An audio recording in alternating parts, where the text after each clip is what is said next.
राधे कृष्णा दोस्तों, मैं हेमराज शर्मा। आज मैं आपको जो प्रसंग सुनाने जा रहा हूँ वो बहुत सुंदर प्रसंग है। ध्यान देके सुनिएगा। किसी गांव में एक पंडित जी रहते थे। वो भगवान के अनन्य भक्त थे, जगन्नाथ जी के अनन्य भक्त थे। बोलो जगन्नाथ भगवान की जो वो अपने पास गोपाल जी रखते थे हमेशा, और उनकी सेवा पूजा बड़े भक्ति भाव से करते थे। उठना बैठना बातें करना सब उनके साथ करते थे।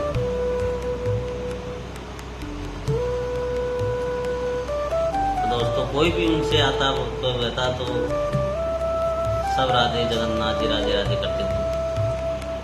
खाना पीना उठना कहीं भी जाना तो वो जो भी बात होती थी गोपाल जी से कहते थे कि और उनको ये एहसास होता था कि मेरे आगे पीछे गोपाल जी यहाँ भी है, यहाँ भी मेरे जगन्नाथ जी, वहाँ भी जगन्नाथ जी। इसी तरीके से उनका भक्ति का विवेक था। हर बात को उनको एहसास होता था कि मेरे जगन्नाथ जी मुझे आवाज़ दे रहे हैं, मेरे जगन्नाथ जी मेरे को बुला रहे हैं। तो दोस्तों, कई लोग उनसे बोलते थे कि पंडित जी आज आप अकेले हो, आपकी बुढ़ापे में कौन सेवा करेगा? तो वो बोलते थे कि हमारे जगन्नाथ जी करेंगे, हमारे जगन्नाथ जी हमारी सेवा करेंगे। तो दोस्तों, अटल विश्वास, पंडित जी का अटल विश्वास था। समय आता गया, पूजा करते रहे, कई वर्षों बीत गए। जब पंडित जी का वृद्धावस्था आई, उन्होंने खटिया पकड़ ली। अब उन खटिया पकड़ ली तो उन पे उठना बैठना चला नहीं जाता। अब वे निरंतर जगन्नाथ जी के ध्यान करते थे। कई लोग उनसे आते थे, बोलते थे हम आपकी सेवा कर दे। तो वो जो भगवान के निमित्त रहते हैं, बुढ़ापे में उनकी सेवा करने वाले बहुत आ जाते हैं। जैसे बड़े बड़े साधु संत होते हैं, उनके आगे पीछे कौन रहता है, लेकिन तो भी उनकी सेवा करने के लिए होड़ मची रहती है। बाबा हम आपकी सेवा कर दे, बाबा बाद में हम सेवा कर दे। तो ठाकुर जी व्यवस्था करते हैं।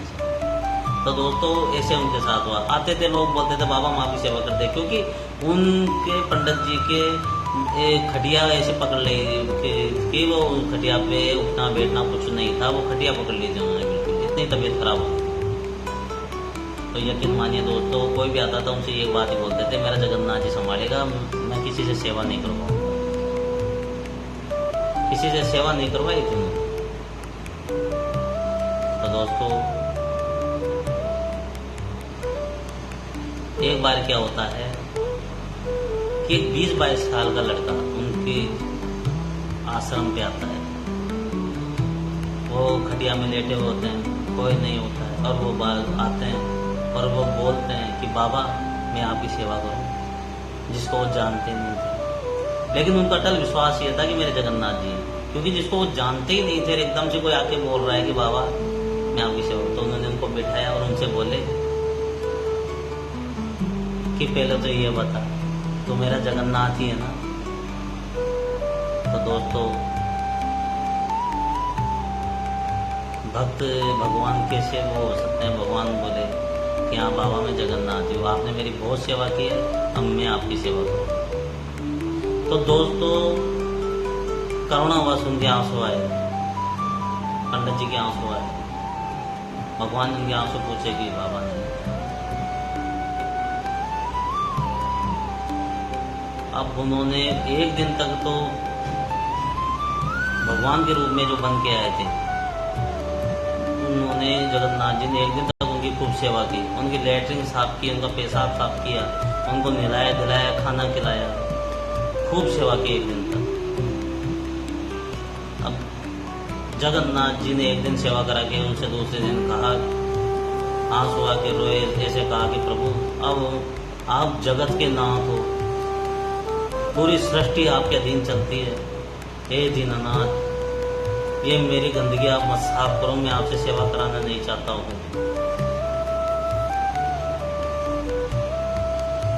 मेरे को मेरे हालात पे छोड़ दो, मैं आपसे ये काम नहीं कराना चाहता हूँ।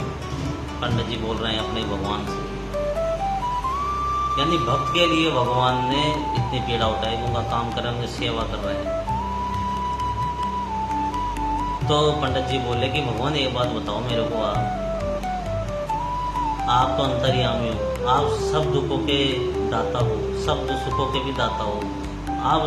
आप कितनी सामर्थ्य कि आप मेरा दुख 1 मिनट में आप मिटा सकते हो इसको। आप ये इतनी गंदगी क्यों साफ कर रहे हो मेरी?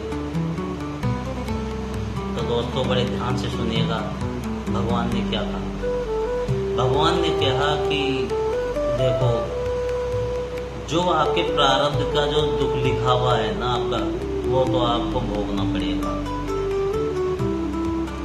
क्या कहा कि जो आपके जो विधाता ने लिख दिया ना प्रारब्ध का दुख, वो तो आपको भोगना पड़ेगा। फिर पंडित जी बोले कि बाबा कि भगवान हे जगन्नाथ, आप आपके ध्यान से ये देखे कि मेरा दुख कितने दिन का रह गया है, कितने दिन का दुख रह गया, क्योंकि मेरे से पीड़ा सहन नहीं होती, ये बहुत दुखदायक पीड़ा है। तो भगवान ने अपने ध्यान से उसी टाइम देखा कि उनसे कहा कि आपके 15 दिन का दुख हो रहा है, 15 दिन बाद आप शरीर त्याग दोगे और ये 15 दिन का दुख है। तो दोस्तों यकीन मानिए, पंडित जी बोले कि 15 दिन बहुत कष्ट में है, मेरे से एक दिन नहीं निकल रहा। पंडित जी अपने भक्त के लिए जगन्नाथ जी भगवान ने कहा कि तुमने मेरी सेवा की है, तो तुम्हारा ये 15 दिन का दुख पीड़ा मैं मेरे ऊपर लेता हूँ और तुम मेरे बैकुंठ धाम को जाइए। पंडित जी से कहा। भगवान ने उसी टाइम पंडित जी को अपने बैकुंठ धाम में भेजा और उनके 15 दिन के दुख जगन्नाथ जी ने अपने ऊपर लिए। दोस्तों आज भी जगन्नाथ जी 15 दिन बीमार रहते हैं।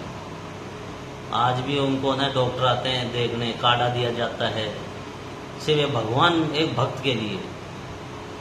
तो दोस्तों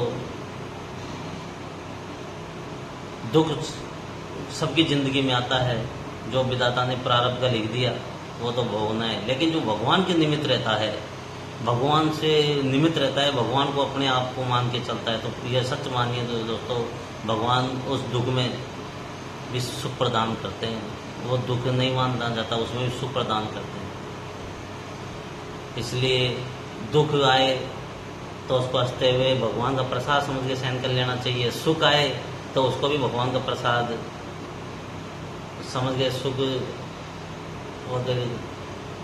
ले लेना चाहिए। सुख में अहंकार नहीं करना चाहिए, दुख में रोना नहीं चाहिए। यही मेरे प्रभु की विधान है।